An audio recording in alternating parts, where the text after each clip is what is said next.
بزاف ديال المعلومات اللي ما كيعرفوهاش الناس اللي كيشريو في السكن الاقتصادي. اول حاجه هي ملي كنشريو في السكن الاقتصادي ممنوع علينا اننا نكريو لمده 4 سنوات. وفي حاله ما اذا كاينه في ديك 4 سنوات راه ممكن اننا نعاودو نخلصوا واحد 7 ولا 8 مليون من بعد 4 سنوات لمصلحه الضرائب.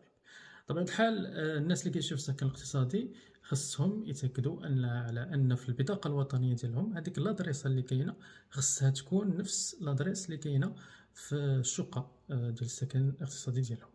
وحاجة أخرى، الفاتورة ديال الموضوع خصها تكون بشكل منتظم، بمعنى الناس تبين أن دوك الناس ساكنين فعليا، لأن الدولة دارت السكن الاقتصادي للناس اللي ما عندهمش، بمعنى أن خص السكن الاقتصادي يستعمل ويكون سكن رئيسي.